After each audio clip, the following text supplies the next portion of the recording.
Hai că-ți vezi bine, ia, filmează-i, bagă-le lanterna. Așa e bine? Da. Unde să-mi bage, mă, lanterna? Deci fii atent. Eu fără cremă sau vaselină nu fac nimic. Ha, mă, la mișto așa. Ah.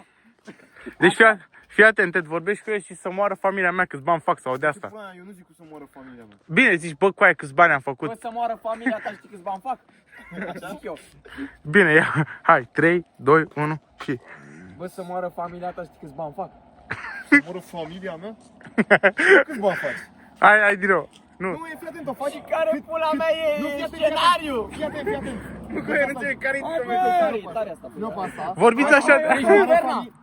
Ești tu, Perna, din spate. Nu, De la asta din Parlament. faci tu să moară familia ta câți bani faci? Ce pula, ce să moară mă familia mea? Știi mă câți bani faci, ai cât de mult să faci, ai ce clasă, n-ai S. Așa? Și zice acolo, Ai o țigară. ai o de-aia. Nu, care mi se pare ceva prost. N-are niciun sens. Și după aia se duce la ala cu televizoarele, ce pula mea. Bă, că e retardat și ce-o... Nu, și tu faci, ba mulți de mine au 5-6 televizoare din alea. De care, mă? Da, bă, așa, mă, da. Da, mă, da. Televizoare din ele. De care, mă? Uite, mă, dă-le, du-te la... Da, mă, da, e bine, hai, îmi place.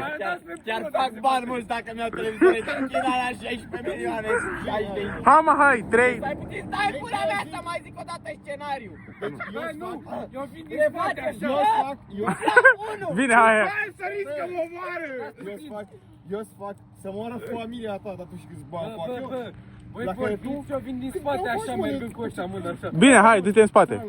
Așa, bun. Ai seria 5. Și mă uit, Bă, mie că străpată ba mulți de-mi permit. Nu mă stai Toate puțin. uite, Nu, 5-6 e bună aia. 5-6 televizoare. Bani de permit, dar nu mai facem cu ce sărac de seria. Deci aia cât mai scurt, că ne încurcăm. Serios. Eu și Dar știu ceva. important este să iasă natural. Deci cu cât terminăm mai repede cu atât și prițăm, nu? Da, mă, da. Deci în pula mea dubla 1. Hai, 3, 2, 1 și... Bă, să moară familia ta, știi câți bani fac? Câți bani faci, mă? Ia zi. Bani mult să moară mama mea, te-mi cumpăr televizoare, da. În pula mea!